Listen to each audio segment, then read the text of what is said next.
Kenyans, how are you? I hope you're fine wherever you are, and even any other listener. I have audience from other countries too. I've seen some friends from Germany and other places.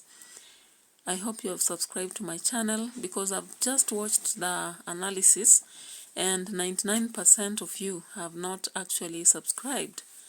So 99% are actually watching my videos, but they have not subscribed. So I'll urge you, if you are actually viewing my videos, subscribe to my channel so that you enhance also my creation of content here, my criticism and other things that I'm doing. So we've wasted a lot of time, about 2 to 3 weeks. And when we look at newspapers, every time we have to see something about Gachagua and Ruto, the impeachment and all that. And I think it's not very helpful for us. Is that the key problem that we have in Kenya? I believe we have so many things to deal with. Some people don't have food. We have areas where people don't have school fees. We have other people who are ailing from diseases. We have even some diseases which we are being threatened about, and we have to watch out how to deal with that. We have people who are missing jobs, and therefore we should create jobs for them. We have things to do with the payment plans for college students, which are key to our nation. Now, when I look at this, I have so many questions, and that's why I keep following. I've become someone who is interested in politics because I can't just add 1 and 1 and get 2. It's like there's some mathematics that is we cannot add up and get the sum easily. So following up, I had to start with checking on what some vocal people in Kenya are saying, and there are specific people actually you can't miss to check on. And I checked on what Wetangula thinks about this. I checked on what Wamshamba thinks, Waruguru. I also checked on Imani Chungwa and checked on other people like who. There is this, the leader of our unions, the one who is in charge of the workers. So I'll start with those, and then later on you'll actually see Gachagua himself trying to talk. He's being interviewed here and there, what he says and what Ruto says. Then there is this view about when, the state of nation in the studio. Then later on we have a thought about what is happening in Kenya, a religious perspective. We have even the wife on board, Pastor Dorcas. So as we proceed, let's check and see and comment. You have so many comments to give to show us what is happening. Wewe ulipepa Biblia ukadanganya Mungu, Mwenyezi Mungu nisaidie to run the government. And then you start contradicting the government policies, and yet you sit in the cabinet. You sit in the National Security Committee and you create a departure. You should be arrested. There's no any country that can tolerate such a person. For the sake of securing the majority, Kiunjuri hiyo mlima ni yetu yote. Inaitwa Mount Kenya. Kenya sisi ni wa Kenya. Mtu asituambie mlima, sisi watu wa mlima. Sisi ni watu wa wapi? Hata Kilimanjaro ni mlima wetu wa East Africa. Na bado wabunge karibu 300 wamekubaliana ya kwamba wewe pumzika, tutakutana mbele. Hii wabunge 300 ni wrong ama wewe mtu mmoja ndio wrong? Na wache hiyo maneno unasema ati wabunge wamelipwa. Kama kuna mahali ya kulipa, sisi wenyewe tuko ready kulipa, wewe uende nyumbani. Wacha kulipwa, tuko ready kuomba loan kukusaidia uende nyumbani. Kama unataka package ya kwenda nayo nyumbani, tutaomba loan wenyewe, tukuchangie, tukupatie uende. Sababu ya ile kudhalilisha na kudharau na kutusi viongozi umetusi katika Jamhuri ya Kenya. Na ulisema wabunge wengi, sababu hata jana umesema ya kwamba wajumbe wanasema watakufukuza nyumbani, na wakiwakufuza nyumbani watakuwa one term. Mambo yako ni sawa. Kama kutakuwa one term, wewe mwenyewe ukue half term. Tangulia nyumbani, tutakutana baadaye tuseme haleluya, tukisonga mbele. At the beginning you've actually had Atwoli and you've had the other MP. talking. What do you think about what they are saying here? Atwoli is talking about having taken a vow and now turning against the government, being in the policies and going against this. Is this true about what our VP is doing? Or are there allegations as it is being mentioned by other people? Is it a game? Is it naysayers? What actually is happening? Now, are the MPs, according to the other MP, ready to even spend money and kick VP out of office, and why? What is the actual crime that he's being accused of, or is it the list that is shown from what we've seen around? And we are still seeing some people saying it doesn't have ground for impeachment. Or is it a game to maybe delay or make us move away from the actual things we are supposed to focus on? So comment if actually you know the nitty-gritty of what is happening here, because the gist of all this is darkness for many Kenyans. I believe not just me, but many. Why? Because I don't know what it is. I mean, Sam, no one has spoken to me about this motion. And probably because people know how I think. People know what my reaction would be on this kind of a situation. I'd ask questions on why this. But if you allowed me to say something, I just like what's happening. The chicken we hatched in 2013 have come to roost. It's a very old chicken. Correct. And I'm happy that now it has to be slain, because in 2013, the marriage between Uhuru Kenyatta and William Ruto wasn't about competence, wasn't about the country, it was about ICC and two tribes trying to get power. All of us know that when Gachagua was appointed deputy president, it wasn't about competence or integrity. It was about tribal mathematics and balancing.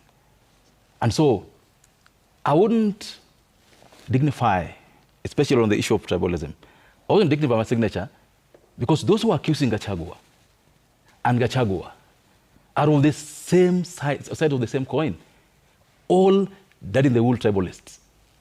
I wouldn't lend my vote to give any one of them an advantage. Because what Gachagua is doing is what we saw the last 10 years. This blackmailing of the president by their deputy is not new with Gachagua. These behaviors, if this country belongs to two communities, is not new with Gachagua. It is what has been peddled all these years. Yangu kumi, yaku kumi. It's not something new. And so I wouldn't blame Gachagua as I would blame those who want to impeach him. I'm just happy that this whole process is bringing in to focus the requirements of Article 10 of the Constitution. This is the unsung articles of our Constitution. Article 10. The software of our Constitution, the soul of the nation, lies in Article 10. The way of building this country based on ideals, based on shared principles, is in Article 10. And some of these include patriotism. Okay, now why did I bring him to speak before I could comment? Now, you realize that there is a game here because the signatures are being collected regionally, so which means we are having tribes put in corners. Let's say Luyas, Kalenjins, Kikuyus, Merus, Kambas, and then they are forced to, or they are told to sign for impeachment, all right? So, which means we are using tribalism to fight tribalism. Can you use corruption to fight corruption? So that's how it happens in Kenya. You know how it goes. And if you don't know about it, then forget about it. That's how it goes. Now, one thing about Article 10, for most of us who do not know about it, Article 10 tells us that there is need for inclusivity, regardless of religion, gender, tribe, and all that. Now, how inclusive are Kenyans? How inclusive are they? You know, sometimes even you go to the small chamas and you find people are looking at us as Luos, us as Kikuyus, us. They even begin speaking in their language. You are there and you don't know what they are saying, and they are making an assumption that you already are part of them. This inclusivity aspect. So I don't know how inclusive our leaders are. Yeah? Even the MPs who are signing, how inclusive are you? Do you ever think as a Kenyan, or do you think as your tribe? When you are looking for votes, do you talk to these people in Kiswahili or English, or do you consider your mother tongue, and why? Right? And when you are looking for people to go into your office and work, even those small jobs like sweeping, do you consider your tribe, or do you just pick people on the merit aspect? Those are questions I'm asking. Okay. Now, this Article 10 is supposed to allow competence. And what does it mean by competence? Competence means you pick people with the right, qualifications and put them in office. Now, I'm just looking at the questioning of Sifuna. He has been going around in so many places, and you reach the offices and you realize the names of people listed against their qualifications. Somebody is working in an area which deals with finance, but they have a degree in HIV/AIDS or something to do with disaster management, but they are working in a very, very different department. So, are we not missing on competence and just positioning people because maybe they helped us in elections or something? So, is it only Rigiji who is doing this, or is it all of us? That's the question I'll ask the MPs who signed, yeah? Then, now there is the aspect of bringing on board everyone, yeah? How soon do we bring everybody on board, or do we make decisions, then we just coerce people to take that? Those are questions I'm asking. So, I don't know whether if impeaching Gachagua will be breathing life actually to this Article 10, because you've quoted Article 10, and there are so many other articles. Those who know them, you can list them as you make comments on this video. So these are the questions we should actually ask. This book I love readings, who says failures always look for someone to blame. Failures always look for somebody to blame.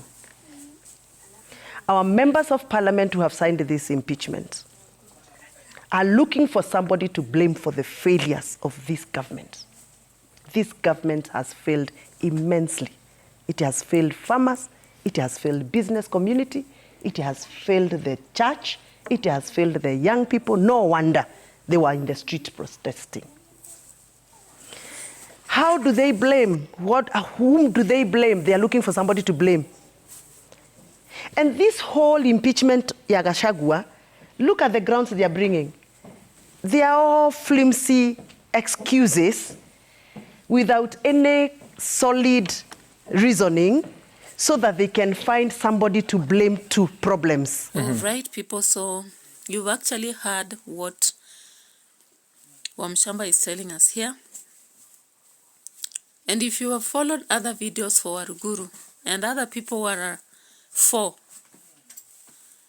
Gachagua, you can actually understand what they think. So here, is it that the Ruto government is worried about Gen Z, that they have calmed and they might erupt? Is it true that we have fundamental issues that they are supposed to address and they are not addressing? Is it true that privatization bill that they were almost winning and they lost it was very key and they were afraid that it could haunt them? Is it also true that Adani aspect is key here? Now, we have aspects about Ketrako, we've heard about things to do with we've heard about the other airports, KICC, and so many other areas. Even the German promise of jobs, and then German government said there is nothing. So are these the matters that are actually causing fracas? Or is it a diversion? So let's keep listening to her and see whether she's telling us the truth or what is up. To impeachment ya Gachagua. Gachagua sio wa kwanza kusimama kusema anatetea watu wa Mulima. Uhuru Kenyatta defended Mulima fiercely for 10 years. Uhuru Kenyatta talked about even things that we thought that are very, closed up in the society that are not supposed to be discussed elsewhere. The Mau Mau roads. He brought Mau Mau roads only for Central Kenya people. Why didn't you say that Uhuru Kenyatta was tribalist? For Gachagua to talk about coffee, which is also in Baringo, is tribalism. For Gachagua to talk about milk, which is also in Kericho, is tribalism. Come on, guys, open your eyes. Gachagua Rigathi Joyfrey, the biggest problem of Kenyan voters right now.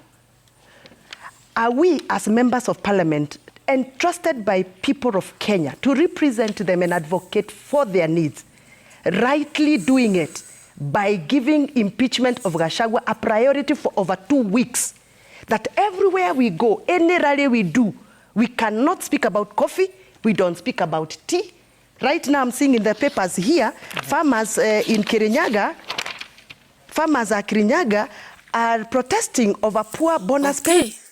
So we've had what we've had, and we've not got it, then we should forget about it. Okay, that's how it goes. Now, the other aspect is Rigathi was in church on Sunday being prayed for, and he knelt on the altar. So is it what Pastor Dorcas said, that being a truthful man, some people don't like him, and therefore he was prayed from the altar and he will only be brought down at the altar?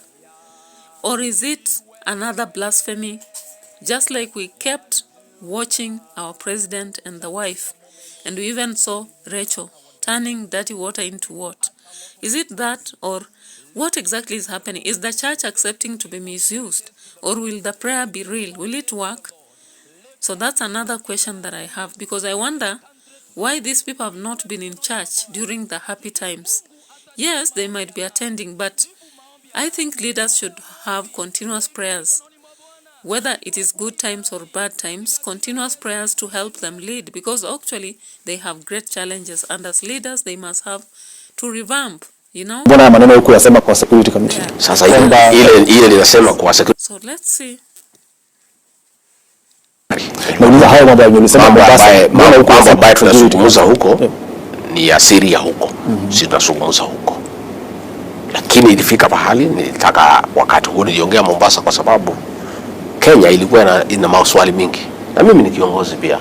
Hata kama niko chini ya rais, pia mimi ni kiongozi. Maoni yangu ningaaliswa, kwa sababu nilipima na nikaona iko haja wasikizwe.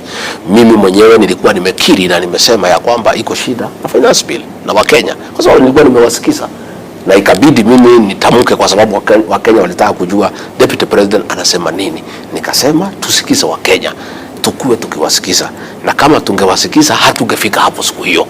Hiyo ndio ilikuwa maoni yangu na ilikuwa msimamo wangu, na ningali nasimama hapo. Lakini mbona hamna msimamo mmoja na bosi wako rais? Rais akisema finance bill iko sawa, wewe unasema tunafaa tuiangalie. Mimi sina utofauti yote na rais, lakini mimi ni mtu ya ground. Okay. Mimi lazima nisikize ground. No. Asante. Yeah. Deputy President, umesema hii maneno yote ni ya kuwekelewa. Wale watu wanakupiga kwa hii vita, viongozi wa bunge ni wa chama ya UDA na watu wa karibu wa president. Huyu president wetu tunajua ako na uwezo wa kuambia wabunge wacha ama fanya. Vile aliwaambia wafanye finance bill, kama wananchi wanakataa na wakakubali, tunajua akiwaambia wacha, hiyo vita itaisha na iishi. Umesema Wakenya sio wajinga. Ni kuonyesha hapo kuna shida kati yako na your boss. Hiyo mswada ile nilisema siku nilikuwa na interview, bila idhini ya rais hawezi fika bunge. So ikifika bunge ni rais amethinisha. Hiyo ndio ukweli. Najua kila chama iko na vile inafanya kazi yake. Na ni kweli rais akiwaambia waache watawacha. So kama wanaendelea, yeye ako hapo kwa hiyo mpango. Watu waache mchezo bana.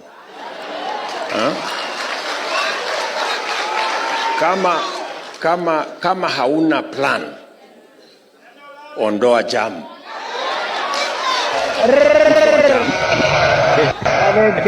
Sijui kama tunaelewana.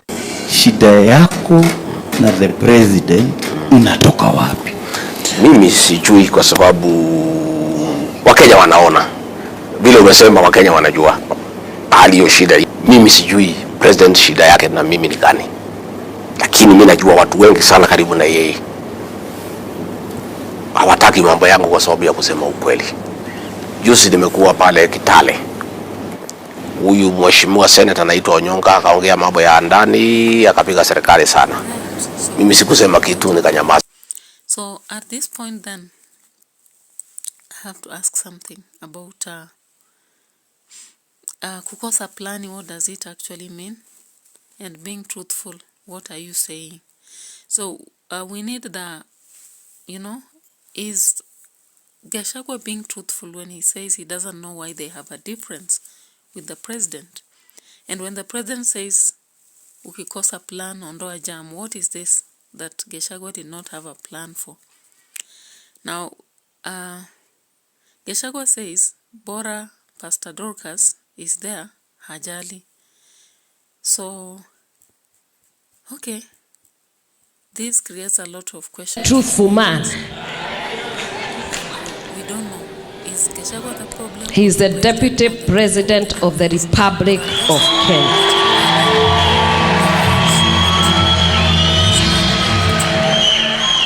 There are people who have a problem believing that.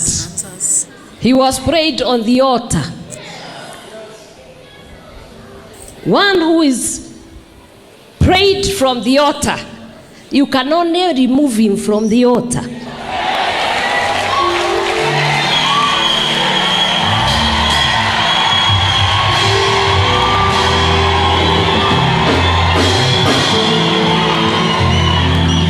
Sovereignty of this country rests with the people of Kenya, you know. Na ndio tunaenda uchaguzi kila mwaka, after every 5 years, wananchi wapate nafasi kuamua viongozi wao. Na vile nimekuambia ni social contract ya 5 years. Ningeomba tu kila mtu atulie. Mwaka imebaki mwaka 3. Patia wananchi nafasi wafanye kazi yao. Watapima. Rais atakuwa na nafasi. Ataamua akiona Rigathi Gachagua wameendeshana mzuri, angetaka waendelee na yeye, ataamua. Hiyo uamuzi wake. Na hawezi lazimishwa ama kushurutishwa. Akiona hafai, angetaka labda achukue mwingine, hiyo pia ni haki yake. Lakini ile tunasema kwa ile contract tulipewa ya mwaka 2 na wananchi, hiyo lazima iheshimike. Kwa sababu wananchi saa ile waliweka kidole. Najua rais alinominate mimi, akapendekeza mimi kwa watu ya Kenya. Watu ya Kenya wakaamua. Ndio wenye kuamua, ya rais ilikuwa pendekezo. Lakini muhimu ni uamuzi, sio pendekezo. Yeye alipendekeza. His news desk. Now we go straight to our top story. The High Court has declined to issue interim orders to stop the National Assembly from processing the motion to impeach the Deputy President Rigathi Gachagua. The application, which was filed by Cleophas Malala, argued that the composition of the Senate and National Assembly violates constitutional requirements. Right. Malala was... So, from what I've been watching, okay, Dorcas talking about the husband and not being impeached, and Gachagua trying to defend himself for not having engaged in any particular liking for being who he is. He's saying he's not actually interested even for vying for presidency. And he's also arguing that he's been, he was elected by the people, though he was proposed by the president.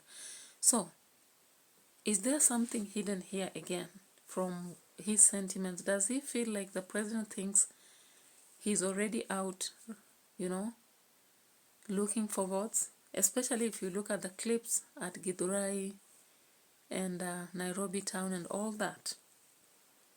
All right. It's coming up. Gachagua will be pushed to the corner, and as he being pushed to the corner, you will see the cut, the real cut that's Gachagua. And whatever will happen, Kikuyus now will come together behind Gachagua. The Merus, the Embus, the people they're trying to separate, they'll come together. It is the downfall of Akina Ishongwa, downfall of Akina Ndindi Nyoro, downfall of whoever that will support the motion. And perhaps, it's not my prayer, but perhaps there will be a huge, huge celebration. Raila akianguka. Any word of prophecy to the president? Prophetically, I want to advise the president. Find your place, your time. Nobody doesn't go for holiday. Find your time, like 1 month, just go relax. Get your best doctors around you and the best advisors around you. You have around you conmen, ministers who are just conmen with various interests. Umeona venye nimeanalyze hapo. Those are the powerful interests that are working against you. Please, my president, I voted for you. And I woke very early in the morning at Okay, so you can actually see whatever is highlighted there, and the fact that Kenyans voted for 2 and now 1 has to be offloaded. So what is the equation here? And as we end this video, you actually now see what is happening, and as we wait for tomorrow and the impeachment debate beginning, and remember the court declined, the fact that they cannot... Anyone says Gachagua should go, it should be both Gachagua and Ruto. So yes, Senator. I wanted to respond. I have listened to severally, Ayub, when I am either on TV giving my discussions, which is not a very easy thing to do. Most people think we come and sit here and talk these things because we think that I want to tell my brother, Engineer Nyamita, I am not just talking about these things. I've been telling you so that you, who are apologists for this government, can understand where we are. Let me tell you where we are. Your financial structure is broken. Go and fix it at the National Assembly. Look at the IPP law. Go and change this law that we passed, which was passed deliberately to make sure we leave gaps, and those are the gaps people are using to do shady deals.